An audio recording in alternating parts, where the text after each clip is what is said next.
అదే RTV app వార్తల్ని క్షణాల్లో చదివే అవకాశం ఉంటుంది. ఒక న్యూస్ పేపర్, ఒక టెలివిజన్ ఛానల్ మీ చేతుల్లో ఎప్పుడూ ఉంటాయి.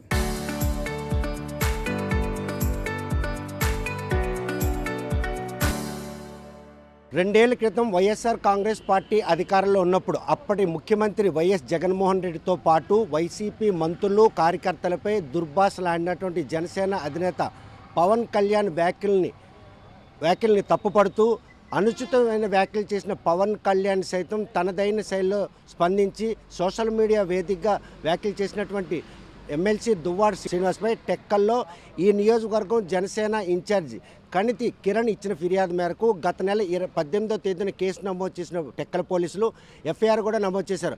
కాకపోతే 4 రోజుల క్రితం 41A నోటీస్ ఇష్యూ చేసిన అందులో ఎక్కడికి రావాలి, ఏ రోజు రావాలనే విషయాన్ని కూడాను చెప్పకపోవడంతో తత్సారం ఇచ్చినటువంటి ఎమ్మెల్సీకి నిన్న పోలీసులు మాత్రం ఈరోజు టెక్కల పోలీస్ స్టేషన్కి విచారణకు హాజరు కావాలని పిలవడంతో ఈరోజు టెక్కల పోలీస్ స్టేషన్ రావడం జరిగింది. విచారణకు హాజరైనటువంటి ఎమ్మెల్సీ దువ్వాడ శ్రీనివాస్ను పోలీసులు ఏం ప్రశ్నించారు, ఆయన ఈ ఏదైతే సోషల్ మీడియా వేదికగా జరిగినటువంటి ఈ రచ్చపై ఆయనపై ఎటువంటి కుట్ర పంతున్నారు విషయం ప్రశ్న మనకు ఎమ్మెల్సీ దువ్వాడతో మాట్లాడారు. చూస్తే కనుక నిన్న ఎప్పటికీ హాజరవ్వమని చెప్పారు. మొదటి నోటీసులో డేటు ప్లేసు మెన్షన్ చేయని పోలీసులు దాన్ని సరిదిద్దుకొని మళ్ళీ ఆ లోపాలని అతిక్రమించి నోటీస్ ఇస్తే ఈరోజు హాజరయ్యారు కదా, ఏంటి పోలీసులు విచారణ మీరే స్పష్టంగా తెలియజేస్తున్నారు. యాక్చువల్లీ 18/11/2022 సంవత్సరం అంటే కరెక్ట్గా 19వ తారీఖున నా మీద ఒక కంప్లైంట్ రిజిస్టర్ అయింది, ఎఫ్ఐఆర్ కూడా వేశారు. అంటే 2 సంవత్సరాల ఒక రోజు తర్వాత నా మీద కంప్లైంట్ రిజిస్టర్ అయింది. అంటే 2 సంవత్సరాల క్రితం పవన్ కళ్యాణ్ని నేను విమర్శించానని, ఆ విమర్శలకు ఎందుకు విమర్శించారని ఇప్పుడు నా మీద కంప్లైంట్ ఫైల్ చేయడం జరిగింది, రిజిస్ట్రేషన్ చేశారు. నేను ఒకటి అంటానంటే 2 ఏళ్ల క్రితం పవన్ కళ్యాణ్ ఏం చేశాడు, పవన్ కళ్యాణ్ ఏం చేస్తే నేను ఆ విమర్శించవలసి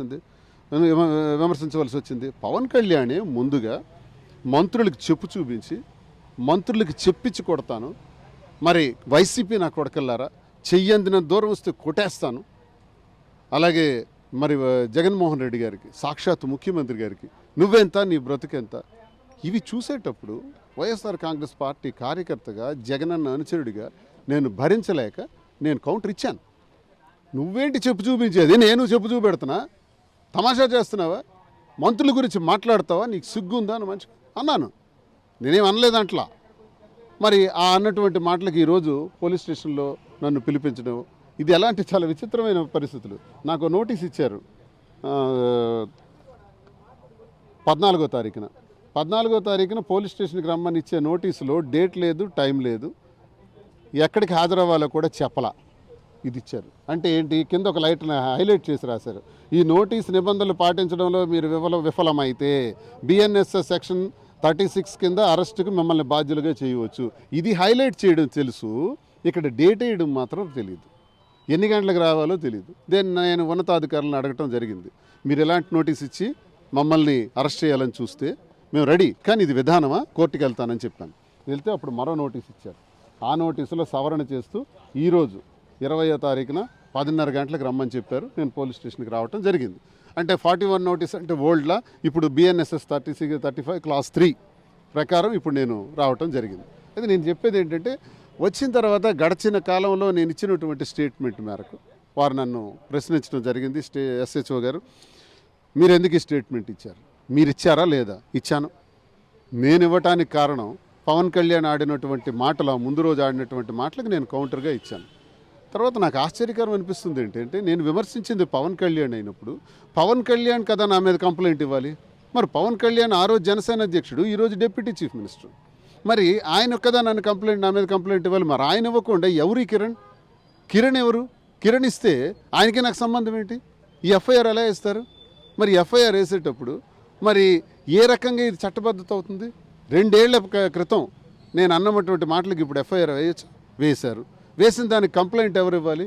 అసలు ఈ కిరణ్కి నాకు సంబంధం ఏంటో మీరే చెప్పండి. నేను పోలీసు ఆ రోజు మీరు ఆయన అనుచిత వ్యాఖ్యలు చేసిన దువ్వాడ శ్రీనివాస్ కాదు, అప్పటి ముఖ్యమంత్రి మంత్రులకి.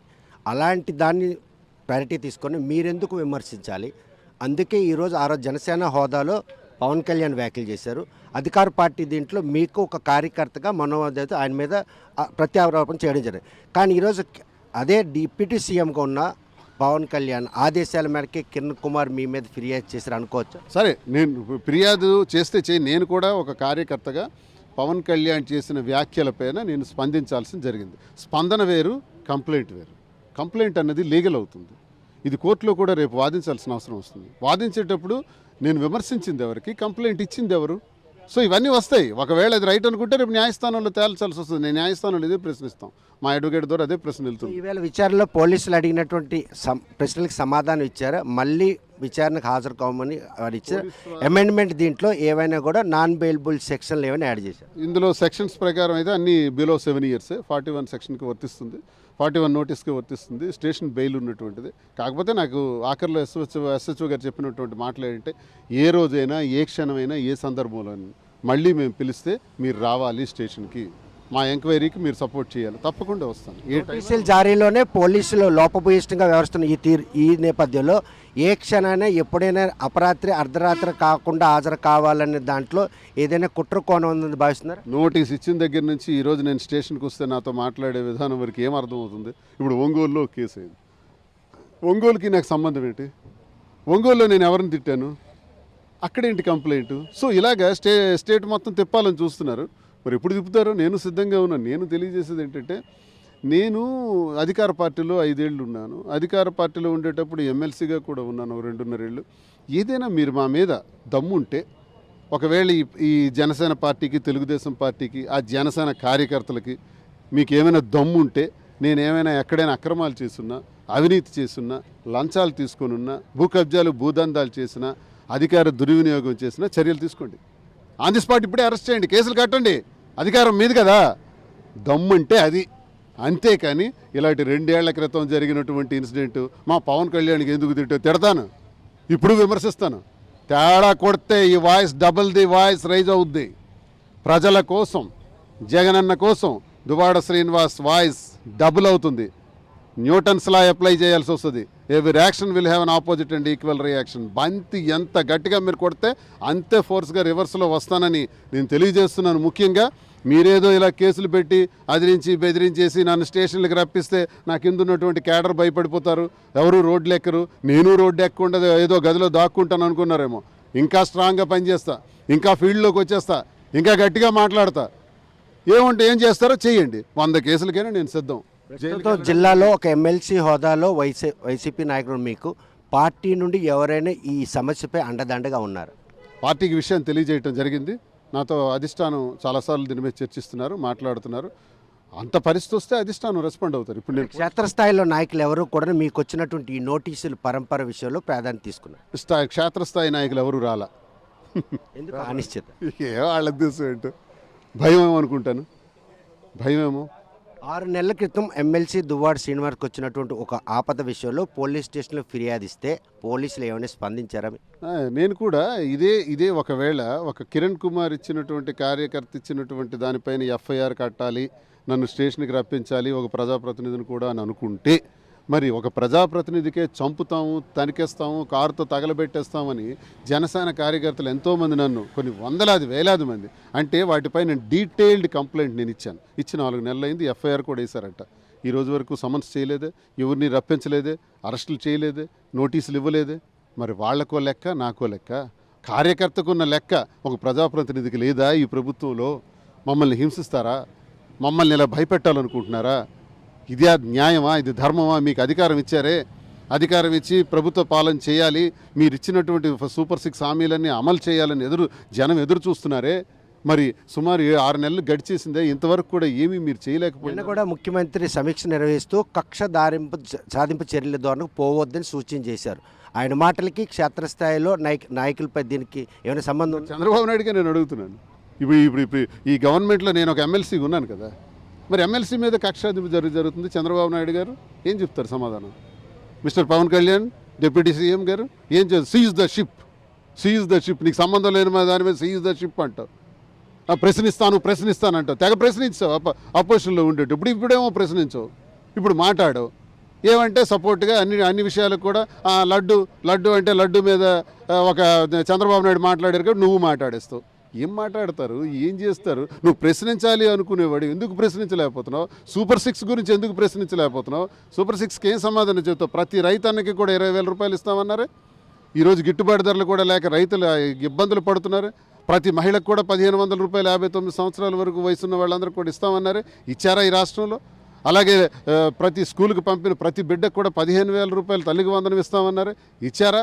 ఏది చేయలేకపోయినారు. చేయలేకపోవడానికి కారణాలు కూడా చెప్పుకుంటూ వస్తున్నాం. 5 ఏళ్ల పాటు రాష్ట్రాన్ని విధ్వంసం చేశారు, స్ట్రీమ్లైట్ చేసుకుంటూ వస్తూ సంక్షేమ పథకాలను అమలు చేసుకుంటూ వస్తూ వాళ్ళే సమాధానం. సభాష్, 40 సంవత్సరాల అనుభవం, 14 సంవత్సరాలు ముఖ్యమంత్రివి. రాష్ట్ర బడ్జెట్ ఎంత?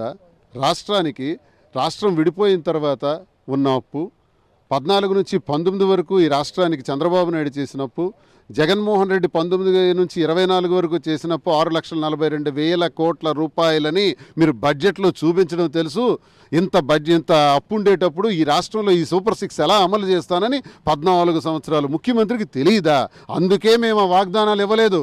జగన్మోహన్ రెడ్డి గారు ఇవ్వలేని సాధ్యం కాని వాగ్దానాలు ఇచ్చి ప్రజలకు మోసం చేయను, ఏం చేయగలను అదే చెప్తానన్నారు. మీరు అలా చెప్పలేదే? అందరికీ రెచ్చగొట్టేసినారు జనాన్ని, ఇష్టానుసారం వాగ్దానాలు ఇచ్చారు. అప్పుడు మీకు తెలియదా బడ్జెట్ గురించి? అనుభవం లేదా? ఇప్పుడు అసెంబ్లీలో బోర్డు దుక్కు చూసి, ఆ టీవీ దుక్కు చూస్తే భయం వేస్తుంది. ఈ సూక్తి ముక్తావళి చెప్పడానికే మిమ్మల్ని ఎన్నుకున్నారు. ఈ నోటీసుల పరంపరలో ఎప్పటికప్పుడు మిమ్మల్ని హాజరు కావాలనేటువంటి పోలీసుల విన్నపాన్ని ఏ విధంగా పరిధి తీసుకుంటారు?